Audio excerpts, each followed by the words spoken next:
Hello दोस्तों, नमस्कार।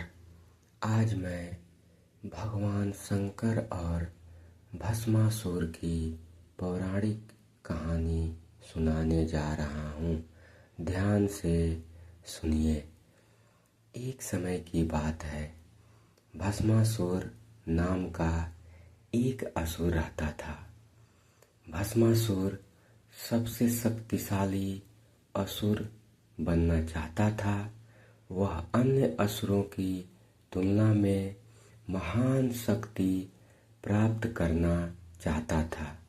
भस्मासुर ने भगवान शिव को जीतने के लिए घोर तपस्या करने का फैसला किया।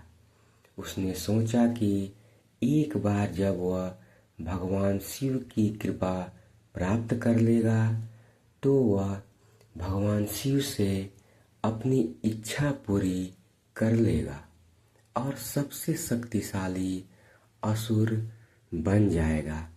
भस्मासुर ने बहुत देर तक प्रार्थना की। वह साधना में लीन थे। भगवान शिव ने कैलाश में भस्मासुर की प्रार्थना सुनी।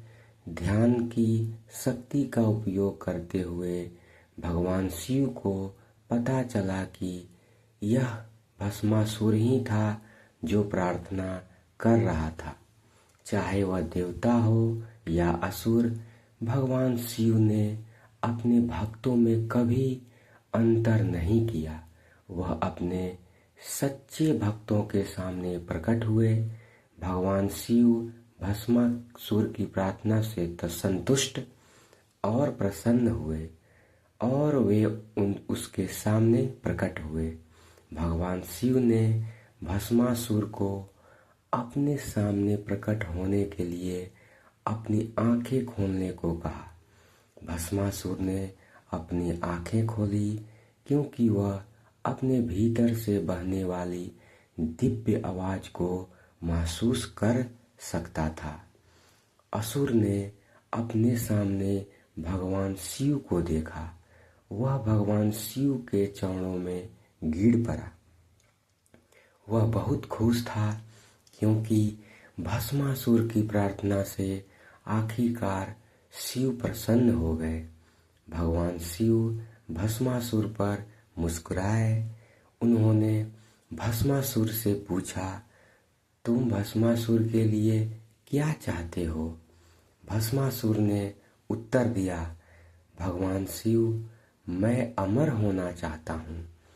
शिव जी ने भस्मासुर की इच्छा को यह कहते हुए अस्वीकार कर दिया कि यह प्रकृति के नियमों के विरुद्ध है।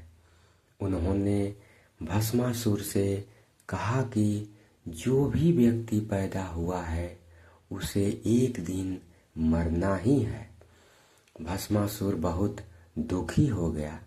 वह चाहता था कि भगवान शिव उसे अमर और अजय बनाए। जब उन्होंने भगवान शिव की ओर देखा तो उन्होंने महसूस किया कि कोई भी याचना भगवान शिव के मन को नहीं बदल सकती।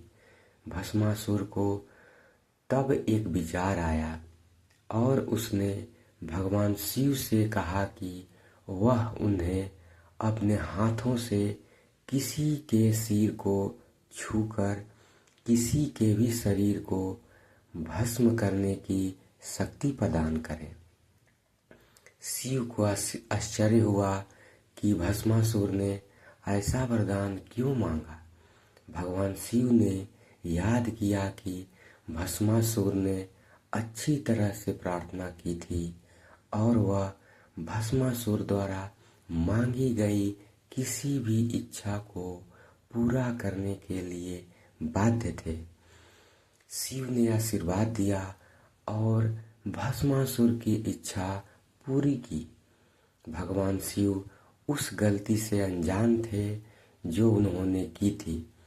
भस्मासुर हंसा और उसने भगवान शिव से कहा कि वह स्वयं भगवान शिव से अधिक शक्तिशाली है। उसने भगवान शिव से कहा कि वह चाहे तो भगवान शिव को जलाकर भस्म कर सकता है।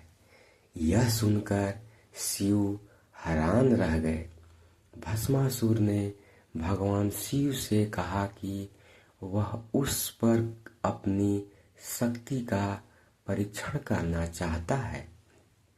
उन्होंने शिव से कहा कि वह अपनी शक्ति का परीक्षण करने के लिए भगवान शिव पर अपना हाथ रखेंगे। भस्मासुर के अपनी ओर आते ही शिव दौड़ने लगे। शिव ने यह भी महसूस किया कि वह अपने शब्दों को वापस नहीं ले सकते।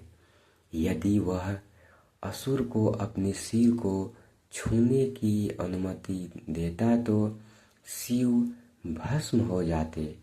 यह पूरी नियति को बदल देगा, क्योंकि ऐसा नहीं होना चाहिए था। भगवान शिव केवल एक ही काम कर सकते थे, वह था भस्मासुर से दूर भागना।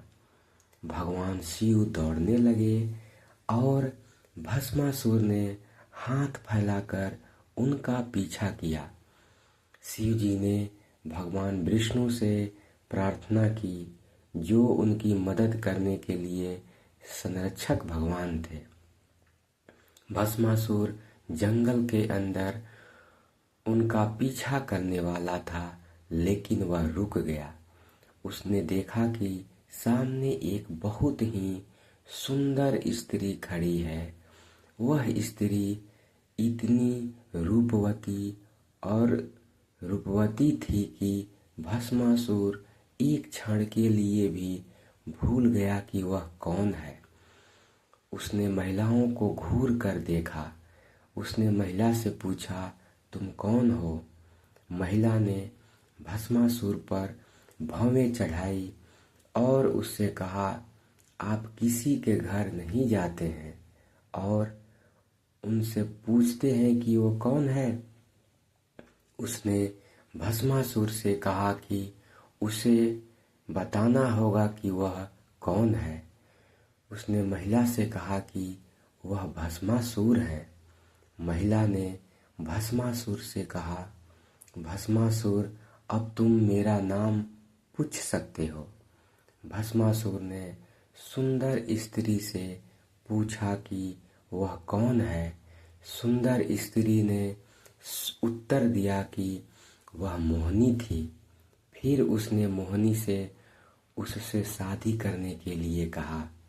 मोहिनी हंसी और चली गई। भस्मासुर ने मोहिनी का पीछा किया और धीरे धीरे अपने बारे में सब कुछ पूछा।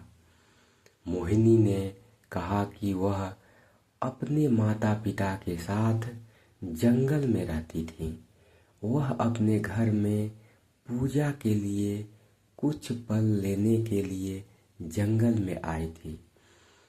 भस्मासुर ने मोहिनी से कहा कि अगर वह उससे शादी करेगी तो वह हमेशा उसका ख्याल रखेगा और उसे खुश रखेगा।